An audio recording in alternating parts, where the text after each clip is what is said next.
السلام علیکم۔ میرا نام رافیہ رحمان ہے اور میرا آج کا ٹاپک ہے major oil and gas pipeline proposals.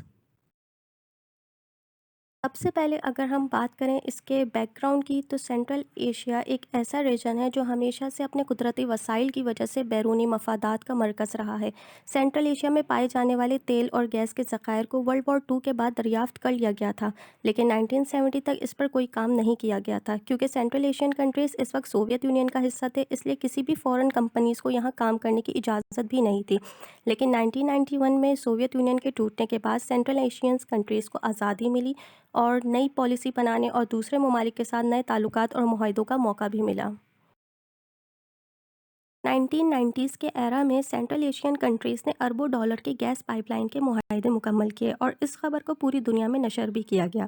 کئی ماہرین نے اس خطے کے ذخائر کو مڈل ایسٹ سے کمپیئر کرنا بھی شروع کر دیا تھا، جبکہ 2003 تک اس خطے کی صلاحیت 80 بلین بیرل سے بڑھ کر 200 بلین بیرل تک جا پہنچی تھی، جو کہ 2003 تک 5 to 7 ٹریلین ڈالر کی قیمت کے تھے۔ اگرچہ یہ کام بہت پہلے سے چھوٹے پیمانے پر شروع ہوا تھا، لیکن اسے کامیاب ہونے میں 20ویں صدی تک تقریباً 100 سال لگے۔ جیسا کہ سوویت ایرا میں کسی بھی فورن کمپنی کو یہاں کام کرنے کی اجازت نہیں تھی، اور اس کی سب سے بڑی وجہ یہ بھی تھی کہ رشیا نے اس ریجن میں بڑے پیمانے پر سرمایہ کاری کی ہوئی تھی۔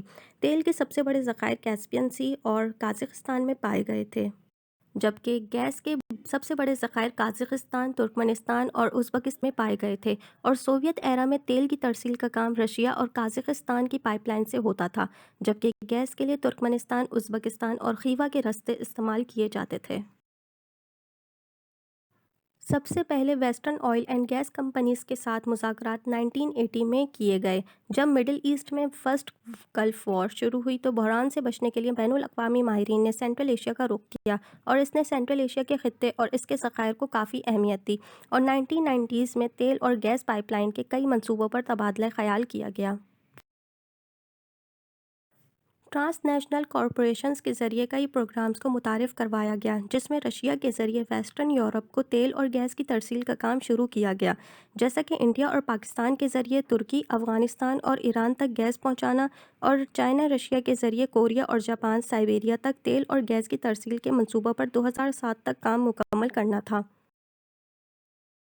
منصوبوں کو مکمل کرنے کے لیے سب سے پہلے کیسپین پائپ لائن کنسورٹیم (CPC) متعارف کروائی گئی، جس کے ذریعے قازقستان کی سب سے بڑی آئل فیلڈ تنغیز سے تیل کو لے کر بلیک سی پر موجود رشیا کے سی پورٹ نووروزسک پر پہنچانا تھا۔ اس پائپ لائن کو شیورون، ایگپ، موبل اینڈ کمپنیز نے قائم کیا تھا، جو اس وقت قازقستان، عمان اور رشیا کی نمائندگی کرتی تھی، لیکن بعد میں وقت کے ساتھ اس کی اونرشپ بھی چینج ہو گئی۔ 1500 کلومیٹر کی اس پائپ لائن کو تعمیر کرنے کے کام کا پہلا مرحلہ 2001 میں مکمل کر لیا گیا تھا، اور 2010 تک اسے مکمل طور پر تعمیر کیا جانا تھا۔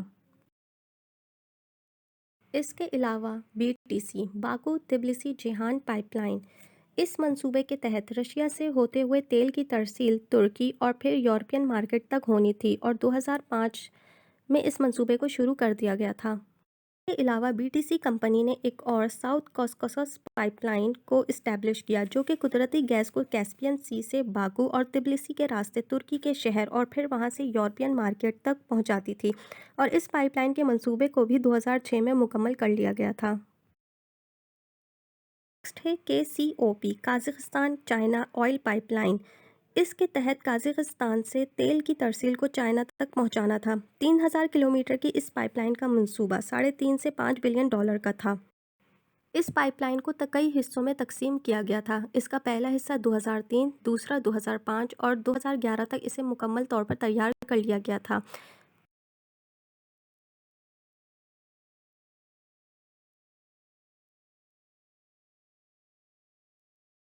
اس کے بعد نیکسٹ ہے Turkmenistan Iran Turkey gas pipeline TITGP۔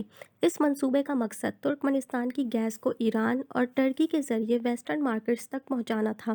ترکمنستان پہلے بھی چھوٹے پیمانے پر ایران کو گیس فراہم کرنے کے منصوبے کو مکمل کر چکا تھا، لیکن ایران پر US کی طرف سے لگنے والی سینکشنز کی وجہ سے یہ گیس پائپ لائن کا منصوبہ تاخیر کا شکار رہا اور مکمل نہ ہو سکا۔ اس کے علاوہ ایک اور منصوبہ جس کے ذریعے ترکمنستان کی گیس کو ایرانی گیس پائپ لائن کے ذریعے پرشین گلف تک پہنچانا تھا، وہ تھا ٹاپی گیس پائپ لائن پروپوزل۔